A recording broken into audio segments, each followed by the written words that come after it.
Après le succès retentissant des Jeux Olympiques et Paralympiques de Paris 2024, l'Agence nationale du sport et ses maisons régionales de la performance continuent de mettre en lumière les enseignements précieux des experts de la performance. Héritage unique de connaissances et expériences de sportifs, experts et entraîneurs, bienvenue dans les podcasts de la performance. Dans ce podcast, nous parlerons de l'accompagnement des entraîneurs, avec Ludovic Didier et Julien Sastre. Bienvenue sur les podcasts de la performance. Aujourd'hui, on va être avec Julien Sastre et Ludovic Didier. Bonjour à vous. Salut. Salut les gars. Alors, avant de commencer et parler du sujet un peu de la reconversion des entraîneurs, on veut bien un peu savoir qui vous êtes, votre parcours en tant qu'entraîneur, athlète, je sais pas, et qu'est-ce que vous faites en reconversion maintenant ? Allez. À ton honneur. Honneur aux plus jeunes, non ? Ah non, aux plus jeunes, d'accord, ok, c'est bon. Donc du coup, Ludovic Didier, je suis ancien athlète à la Fédération Française de Ski dans la discipline du ski de boss, sur lequel j'ai été sur la Coupe d'Europe, puis après sur la Coupe du Monde pendant 8 années.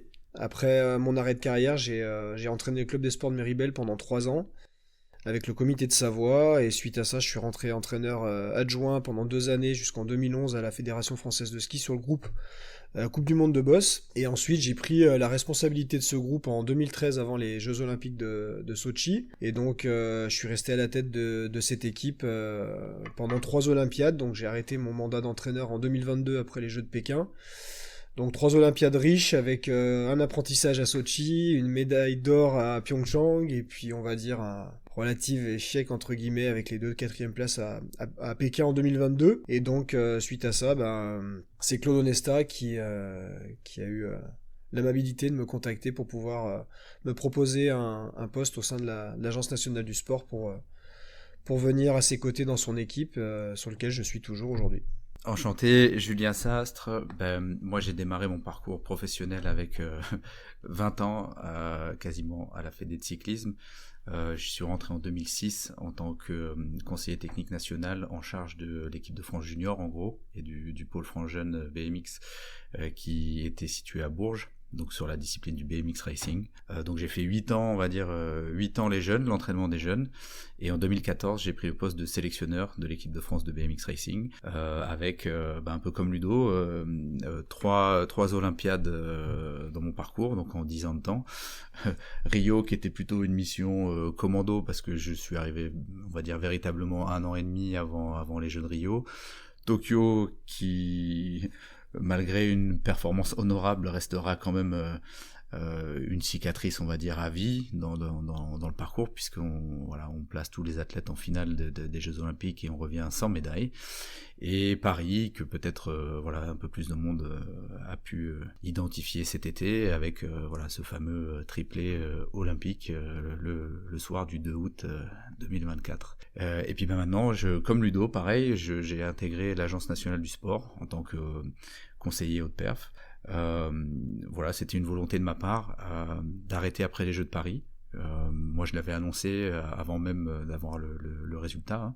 C'était une condition qui m'a fait repartir aussi après Tokyo dans l'aventure vers Paris, c'était de savoir que j'arrêterais après, au bout de 10 ans, à la tête de l'équipe. Et c'était une volonté de ma part de transmettre, en fait, de vouloir transmettre et de devenir une ressource finalement pour les entraîneurs, les équipes d'encadrement notamment, qui allaient eux chercher maintenant des médailles aux Jeux Olympiques. Donc faire part de mon expérience en toute humilité et de mon expertise sur ce sujet. Alors on parle beaucoup de solitude des entraîneurs, mais vous, est-ce que vous vous êtes senti seul, vous, dans cette reconversion ? Est-ce que déjà c'était un petit peu anticipé de votre part ?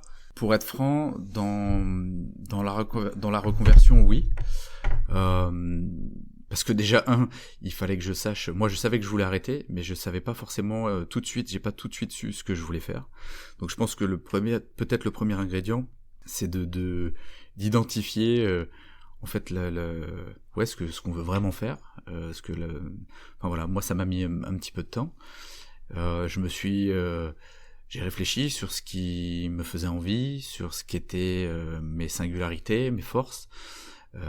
Et au final, après avoir tâtonné un petit peu, ça m'a pris peut-être, on va dire, presque 1 an finalement, je pense, entre 6 mois et 1 an. J'ai postulé à certains endroits où j'ai pas donné suite, parce que finalement je me suis rendu compte que c'était pas là où je voulais aller. Mais c'est vrai que il n'y a pas forcément, en tout cas moi je n'ai pas vécu, ou peut-être que j'ai pas sollicité les bonnes personnes, je ne sais pas, mais en tout cas oui, j'ai eu le sentiment d'être un peu seul dans la reconversion, ce qui n'était pas forcément le cas en tant qu'entraîneur pour Paris par exemple, parce que l'Agence nationale du sport pour le coup m'a fait me sentir moins seul avec le plan coach et les séminaires, etc. Et c'est d'ailleurs ce qui m'a donné envie maintenant de redonner finalement un peu ce que j'ai reçu et de rentrer à l'agence et d'en faire profiter peut-être les collègues qui sont encore en poste aujourd'hui. Mais oui, dans cette phase-là de reconversion, c'est pas forcément une phase qui est abordée tout le temps, j'ai l'impression, dans les différentes instances. Et enfin voilà. En tout cas, peut-être que j'ai pas sollicité encore une fois les bons dispositifs. Mais ouais, je me suis senti un peu seul, ouais. Et du point de vue de la Fédé, et enfin bref, et des différentes instances qui nous c'est des choses qu'on travaille pas, qu'on n'est pas du tout dans les fédérations, dans les formations, c'est pas des choses qu'on aborde et qu'on voit du tout. Et toi, Ludovic, c'est un peu le même principe ou... Bah, ce qui va être assez drôle je pense, dans ce podcast, c'est que finalement, on vient de deux milieux complètement différents, mais on a un parcours quand même relativement similaire avec Julien. La seule différence près, c'est qu'en fait, moi ayant intégré l'agence en 2022, en fait, j'ai malheureusement pas connu en fait le plan coach, donc j'ai pas pu en bénéficier. Donc l'accompagnement que j'ai pu, que j'aurais pu avoir, en tout cas en vue de ces Jeux de Pékin 2022, bah c'était pas le cas. Donc c'est vrai que je me rends bien compte aujourd'hui de tout ce qui est mis en place autour des fédérations, de l'encadrement et des athlètes, et tout ce que l'agence peut apporter aussi en termes de soutien, d'accompagnement par rapport à ce genre de sujet. Après, moi, c'est comme Julien, la volonté, elle était de stopper ma carrière. Après 10 années, j'avais écumé le circuit, on avait fait de grandes choses. Pour moi, il était clair que c'était important de prendre du recul aussi sur ma vie, sur ma carrière. J'avais atteint les objectifs que je m'étais fixés, c'est-à-dire remporter tout ce qui était possible d'être remporté dans notre sport. Et voilà, j'avais fait le tour, j'avais on va dire, mené 3 générations successives d'athlètes, et il était temps pour moi aussi de leur laisser la possibilité d'avoir quelqu'un aussi de plus jeune, de plus frais, pour qu'ils puissent continuer aussi à progresser, à entendre un autre discours. Donc ça, c'est le recul que j'ai pris à ce moment-là. Je peux vous dire que ça a été dans ma tête simple à le prendre, mais ça a été beaucoup plus difficile à accepter, dans le sens où en fait on quitte quelque chose qu'on connaît mais on sait pas où on va. Et c'est vrai, quand on a vécu, on en témoignera certainement avec Julien, mais quand on a vécu l'euphorie de ce qu'on peut vivre, notamment, lui encore x3 parce qu'il l'a fait x3, mais finalement c'est le même soir. Mais quand t'atteins le Graal d'une médaille olympique, qui plus est l'or, je veux dire, il peut pas t'arriver grand chose de plus dans ton sport, mis à part le refaire. Donc c'est vrai qu'on est un peu sur un espèce de nuage où en fait finalement on occulte un petit peu ce qui peut se passer par la suite. Et c'est vrai que moi, un peu au même titre que Julien, je savais que je voulais arrêter ma carrière. C'est vrai que le chemin vers l'agence se dessinait tout doucement vers moi. C'était quasiment fait, mais du coup l'accompagnement a été zéro. Enfin, je veux dire, j'ai pris ma décision personnelle, j'ai quitté un milieu que je connaissais bien depuis plus de 20 ans et qui m'a pas forcément, on va dire, orienté ou aidé à devenir la personne que je suis aujourd'hui.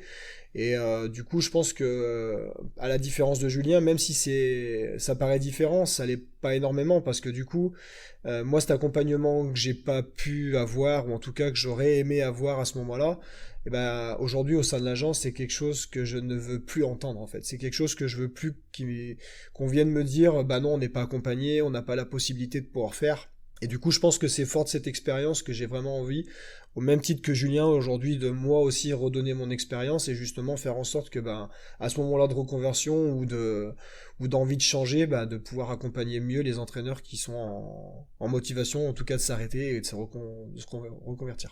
Et malgré tout, Julien nous a dit qu'il s'était quand même senti seul. Alors, ça aurait été quoi? T'aurais eu besoin de quoi de plus? Non, moi je parle vraiment, la question portait sur le temps de la reconversion.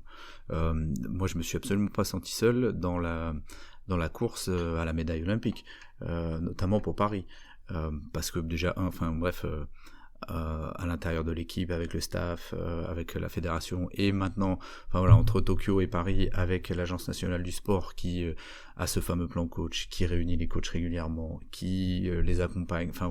Moi, je me suis absolument pas senti seul dans le projet Paris 2024 par exemple, là où je me suis senti seul, c'est vraiment dans la transition entre le moment où moi j'ai annoncé finalement à la fédération que je voulais arrêter le projet BMX, pour les mêmes raisons que Ludo, hein, à la fois des raisons personnelles, de vie de famille, etc., mais aussi des raisons de fraîcheur, d'enthousiasme à apporter à l'équipe, de renouveau du discours. Pour moi, c'était pour que l'équipe reste performante, il fallait un changement au bout de 10 ans. Il fallait se renouveler, tout simplement. Et t'aurais aimé quoi à ce moment-là, justement, pour pas que ça arrive, ou est-ce que t'aurais aimé un accompagnement différent? Déjà, c'est des trucs tout bêtes, mais déjà que peut-être ma hiérarchie me demande comment ça va. Tu as dit que tu arrêtais, comment tu vis le truc, du coup qu'est-ce que tu as envie de faire, est-ce que tu veux continuer tes missions au cyclisme, est-ce que tu aimerais prendre d'autres missions au cyclisme, sous quelle forme, comment on peut t'aider, c'est peut-être pas apporter des solutions toutes faites, mais en fait c'est juste une question finalement de posture. Alors encore une fois, je l'ai pas trouvé, mais peut-être que j'ai pas su le solliciter non plus. Mais en gros, c'est simplement trouver une espèce d'écoute, déjà, une sorte d'écoute, et finalement d'accompagnement de la part de ma hiérarchie dans ce moment-là, qui est effectivement un moment chargé quand même émotionnellement, parce que quitter un milieu dans lequel on est depuis plus de 20 ans, quitter une équipe qu'on a menée depuis plus de 10 ans, c'est pas neutre. Et donc du coup, autant j'étais sûr de ma décision, je sentais que j'avais besoin de faire ça, que l'équipe en avait certainement besoin aussi. En tout cas, moi, dans mon fort intérieur, j'étais sûr de mon choix. En revanche, je savais pas du tout comment le mener. Je savais pas du tout comment retomber sur mes pattes, retrouver autre chose, ni vers quoi me diriger, ni vers qui me diriger. Et à ce moment-là, simplement, soit de la hiérarchie ou peu importe, mais peu importe l'instance, on va dire, mais soit d'avoir un organe ou un lieu, un espace où les gens seraient venus me voir et me dire ok, t'as émis ce souhait-là, comment tu te sens, comment tu le vis, comment tu le vois, comment on peut t'aider. Simplement un espace d'écoute et d'échange. Et vous pensez que ça c'est une généralité, ou parce que vous en fait vous avez vécu des réussites, donc peut-être que vos instances elles se sont dit ils vont rebondir facilement, mais j'imagine qu'il y en a qui subissent un peu leur reconversion, qui ont des échecs, qui sont obligés de quitter le giron ou la fédération rapidement. Est-ce que vous pensez que c'est différent pour ces gens-là, ou c'est la même chose partout? En tout cas, je sais pas, c'est difficile à dire. On vit tous des situations très différentes, on vient tous de milieux très différents. On a aussi, je pense, tous une appétence différente à prendre les décisions. Je pense que on est deux personnes qui savent, à mon avis, se regarder en face et de savoir quand est-ce qu'on est performant et quand est-ce qu'on ne l'est pas. Je pense que ce choix commun qu'on a fait à un moment donné de nos carrières respectives, de se dire on arrête pour le bien de l'équipe, il faut aussi savoir reconnaître que c'est aussi un sacrifice personnel, pas un sacrifice par définition même, mais ça reste quand même un choix. C'est un choix fort dans une carrière, de se dire je quitte quelque chose, comme le disait Julien, de plus de 20 années, et tu laisses pas quelque chose comme si tu fermais une porte et que ça se terminait comme ça. Donc c'est vrai que ça laisse des traces, et c'est pas toujours simple d'arrêter une carrière aussi riche. Moi je dis pas que s'il y avait pas eu de résultats, j'aurais pas vécu la même chose. Ce qui m'a toujours animé moi dans mon travail, et ce qui continue de m'animer aujourd'hui, finalement, c'est la partie humaine de la performance. C'est qu'est-ce qu'on va chercher tous ensemble pour arriver à faire quelque chose en collectif, bien que ce soit un sport individuel, mais moi j'ai toujours mené mon projet de manière collective.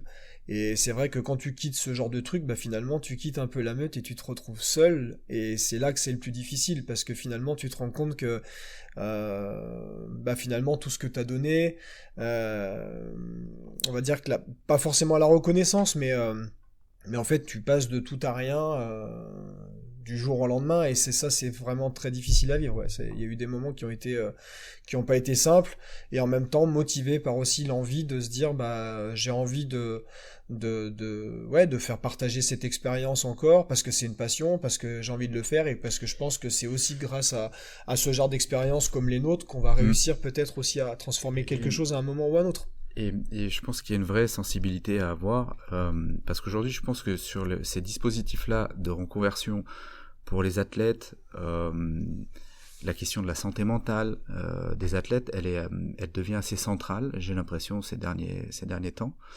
Il y a quand même pas mal de dispositifs qui existent sur la reconversion des athlètes. Mais je trouve que l'encadrement et les entraîneurs sont souvent, entre guillemets, occultés de ces enjeux-là. C'est-à-dire qu'on parle très rarement de la santé mentale. En fait, moi, le seul organe que j'ai entendu parler de la santé mentale des entraîneurs, c'est l'ANS. Et de la même façon, la reconversion des entraîneurs, j'ai l'impression que c'est un peu le même sujet. Alors, il y a une règle que chaque entraîneur doit accepter quand il prend le poste, c'est que on est lié, entre guillemets, notre pérennité dans la fonction est liée aux résultats des athlètes ou de l'équipe. Donc ça, si on n'est pas capable d'accepter, ça veut dire que du jour au lendemain, si l'équipe ou l'athlète n'est plus performant, l'entraîneur saute. C'est la règle, on va dire, d'or du milieu du sport, c'est comme ça. Là où c'est poussé à l'extrême, c'est peut-être le football, le milieu du foot par exemple, mais si on n'est pas capable d'accepter cette règle-là, on fait pas ce métier-là. Donc une fois que cette règle-là elle est acceptée, ça veut pas dire que au moment où ça arrive, que ce soit voulu ou de gré ou de force, ça veut pas dire que les gens ne doivent pas être accompagnés pour faire autre chose. Aujourd'hui, un entraîneur entre guillemets qui s'est planté et qui a été limogé, ça veut pas dire que demain sur une autre équipe ou dans un autre contexte, il va pas réussir. Donc, j'ai envie de vous dire, nous presque on en est l'exemple vivant. C'est-à-dire que moi, avant de gagner Paris avec l'équipe de France masculine, on a commencé par perdre à Rio et perdre à Tokyo, quoi. Donc, ce qui veut dire que, encore une fois, c'est ne pas occulter ce côté, comme disait Ludo, ce côté humain, et que ça soit une volonté de changer à un moment donné ou que ce soit une décision subie. Moi, je pense que l'importance, elle est surtout déjà dans l'aspect relationnel et dans la posture des gens qui à un moment donné ont les commandes, sont à la tête des différentes institutions, des différentes organisations, et comment à un moment donné les gens se rencontrent pour se dire ok, il se passe ça, ok c'est voulu, ok c'est pas voulu et c'est désagréable, ok. Et du coup toi comment tu le vis et comment tu rebondis, quoi, en fait. Vous avez vécu des émotions extraordinaires, comme vous l'avez dit, qu'elles soient positives ou négatives, avec notamment les médailles d'or au jeu. Est-ce qu'on peut vraiment décrocher ça ? Est-ce que ça vous manque pas, vous, tout ce côté émotionnel, cette adrénaline qu'on a sur le terrain ? Si. je pense que ça c'est ancré en nous. Je veux dire, avant d'être des entraîneurs de haut niveau, je pense qu'on a été des compétiteurs aussi. Et ça, c'est dans nos gènes, c'est notre ADN, c'est la perf avant tout. Alors c'est sûr qu'on a vécu des moments extraordinaires qui restent gravés, mais parfois on se souvient beaucoup plus des moments difficiles qu'on a passés pour arriver à atteindre l'objectif que de l'objectif en lui-même réalisé. Mais c'est sûr que c'est un soulagement monstrueux de se dire que le projet qui a été mené est arrivé à son terme.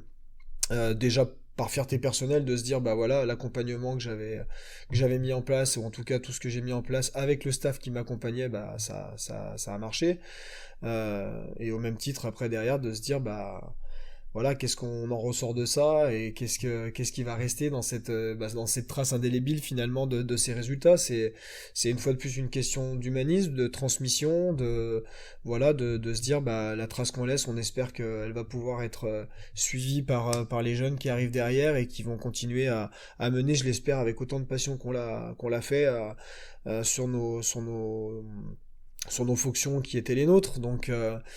Donc c'est sûr que oui, pour moi ça me manque à un certain moment, mais ça manque, on va dire, plus sur des moments clés de la saison. Moi, ce qui m'intéressait vraiment, c'était la dernière phase de préparation avant l'hiver, c'était de savoir quand le travail avait été accompli depuis le début de l'été, que les athlètes étaient affûtés, que tout était réglé, et qu'on arrive dans les meilleures conditions possibles pour être en capacité déjà d'assumer le statut qu'on avait techniquement, physiquement. Et ça, pour moi, c'était le plus gros challenge finalement de mon année. Après, c'est vrai que voilà, il y a la jauge aussi de la compétition en elle-même pendant la saison d'hiver qu'il faut gérer tout au long de l'hiver pour que la saison se passe bien. Mais au final, aujourd'hui, s'il y a des moments qui me manquent le plus, ouais, c'est toute cette activité florissante, tout cet entrain qu'on peut mettre dans les derniers préparatifs pour se dire, voilà, le taf là, il est fait et on est capable d'être les meilleurs encore cet hiver. Donc, ouais, c'est sûr que ça me manque après. Si on pouvait refaire des médailles, on les referait tous les jours, mais bon, on a donné, donc pour moi, c'est ok. Quand vous étiez entraîneur, tous les deux, ou manager, il y a des personnes ou des accompagnements que vous avez vécus qui vous ont marqué. Je pense, est-ce que vous avez fait des suivis psychologiques, prépa mentale ou autre? Et qu'est-ce que vous en avez retiré, justement, par rapport à ça? Bien sûr. En fait, moi, je pense que c'est un peu comme l'athlète. C'est-à-dire que l'athlète, il prend un entraîneur parce qu'il peut pas faire et se voir faire. Et donc du coup, il a besoin de quelqu'un dont c'est le métier, qui a du recul sur la programmation d'entraînement, les planifications des contenus, etc. Pour pas que lui qui est la tête dans le guidon finalement tout le temps et qui se voit pas faire, puisse bénéficier de cette expertise-là et de ce recul-là. Et je pense qu'un entraîneur, c'est exactement la même chose. Enfin, moi, en tout cas, c'est une de mes convictions. On peut ne pas être d'accord avec, mais c'est pareil. Le métier d'entraîneur, il y a des sollicitations permanentes. On est un peu schizophrène, parce qu'il y a des rythmes qui nous amènent à être un peu schizophrène parce qu'on nous demande tout de suite. Enfin bref, il faut très vite gagner. Il y a énormément de sollicitations, il y a énormément de choses à gérer il faut être très polyvalent. J'ai envie de dire sur ce métier-là. Et en même temps, le risque, c'est de s'y perdre. Donc du coup, d'avoir moi, honnêtement, je suis supervisé depuis 2018. J'ai aussi pris le temps, entre guillemets, d'aller me former sur certains dispositifs de l'INSEP, de l'ANS, d'aller rencontrer telle ou telle personne, tel ou tel entraîneur dans telle équipe de France. Enfin bref. Donc à la fois il y a des démarches personnelles, à la fois il y a des inscriptions sur des parcours de formation, etc. Mais en tout cas, moi je suis supervisé depuis 2018 et le but du jeu, c'est d'avoir un espace personnel dans lequel je me sens en sécurité et dans lequel je peux partager librement et prendre du recul sur ce que je vis. Parce que ramener ces problématiques à la maison, c'est bien, mais si vous voulez divorcer, vous pouvez peut-être faire ça. Enfin, peut-être il y en a chez qui ça marche, je sais pas, mais en tout cas. L'idée c'est pas de ramener le boulot à la maison et en tout cas moi encore une fois c'est pas ma conception. Échanger des problématiques qu'on rencontre ou des doutes avec des gens qui sont de notre milieu, c'est-à-dire de la fédération ou de l'équipe de France, c'est quand même difficile quand vous êtes en posture de leader. Il y a des choses que vous pouvez partager, mais c'est difficile de toujours tout partager. Parce que y a un cap à tenir et un rôle à tenir. Donc moi je partage certaines choses, mais pas toujours tout jusqu'au bout. J'ai pas toujours tout partagé jusqu'au bout. Et ce qui fait que avec les dirigeants, c'est un peu la même problématique. Donc du coup c'est où est-ce qu'on peut trouver un espace sur lequel on peut se livrer, sur lequel on peut aller au fond des choses, au bout des choses, et sur lequel on travaille avec des experts. Moi j'ai travaillé avec des experts, notamment une experte qui m'a permis de prendre du recul sur ce que je faisais et de mieux me ressourcer, mieux avoir accès du coup à mes compétences et mieux décider finalement, et du coup d'être plus efficace et j'imagine plus pertinent dans ce que j'ai pu mettre en place. Et vous en avez parlé de cette reconversion avec cet expert ou cet préparateur mental ou autre, vous l'avez anticipé, ça se prévoit avant ou ça se fait sur un coup de tête? Du coup moi à l'inverse, pour qu'on puisse après avancer sur la question, je pense que une fois de plus on a deux perceptions différentes. C'est que moi pour le coup le dispositif ANS n'existait pas. Bien malgré moi d'ailleurs, mais du coup je pense que moi je pense que j'en ai quand même beaucoup souffert. C'est sûr que quand je vois ce qu'on est capable de mettre en termes de dispositifs aujourd'hui sur les entraîneurs pour les accompagner dans leur performance et comme disait Julien dans leur suivi, parce que je pense que c'est bien aussi d'avoir un regard extérieur de quelqu'un qui soit en compétences aussi à côté de toi, de pouvoir aussi t'accompagner sur ce genre de mission. Moi, très sincèrement, aujourd'hui, à l'inverse, c'est ce qui m'a énormément manqué. Et c'est ce que je regrette le plus, finalement, c'est de connaître ça un peu trop tard, parce que je me rends compte que ça aurait pu, et j'aurais été vraiment en demande, au même titre que Julien, c'est vraiment des choses qui m'intéressaient pour peut-être me former, mais en fait on avait une mauvaise connaissance de ça, j'avais pas l'info que peut-être j'avais la possibilité de pouvoir être accompagné, me former, et ça forcément, bah, on est resté un petit peu dans notre cocon, dans notre microcosme, et en fait, bah voilà, du coup, moi, j'en suis malheureusement pas trop sorti de ça, et c'est vrai que c'est pour ça que là, je pense que aussi sur l'accompagnement, sur la suite et sur aujourd'hui aussi parfois quelque part, je pense que un œil extérieur me permettrait aussi à un moment donné de pas de me resituer sur ce que j'ai envie de faire parce que je sais ce que j'ai envie de faire. Mais je pense que si l'accompagnement avait été différent ou que j'avais eu cet accompagnement auparavant, je pense que j'aurais fait les choses peut-être différemment à certains moments. Ouais, ça c'est sûr. En tout cas, de les vivre différemment. Pour répondre à ta question, oui, moi dans la phase de reconversion, j'ai été accompagné individuellement, mais c'est ma démarche perso. C'est-à-dire que j'ai continué tout simplement le travail que j'avais entamé depuis 2018 avec la personne qui m'accompagne et qui me supervise. Donc oui, ça a été d'une aide précieuse pour comprendre aussi que les processus de transformation, ils viennent pas toujours du jour au lendemain, même rarement du jour au lendemain. C'est-à-dire que c'est comme des espèces de graines, moi, que j'ai plantées tout l'hiver et que j'ai commencé à récolter finalement 6 mois, 1 an après avoir démarré. Sauf que les 6 premiers mois, je peux t'assurer que quand t'es chez toi et que tu te demandes qu'est-ce que tu vas faire demain, enfin le temps il peut paraître très long et tu peux avoir l'impression moi j'ai pu avoir l'impression de me dire putain mais en fait là je fais rien quoi en fait. Alors que non, en fait, pas du tout. J'étais en train de préparer la suite, de me mettre en relation avec beaucoup de monde, de semer ces petites graines qui, c'est marrant, en plus au printemps. Au printemps 2025, ont commencé à tout éclore et qui ont donné lieu à des opportunités et voilà et qui font qu'aujourd'hui je fais ce que j'avais envie de faire finalement et j'ai des sollicitations sur ce que j'avais envie de faire. Mais cette transition là entre les deux, je pense qu'il y a deux choses. Il y a le fait d'être peut-être, moi ça a été mon besoin, peut-être tout le monde n'a pas ce besoin-là, mais moi de continuer le travail de supervision avec la personne avec qui je travaillais historiquement.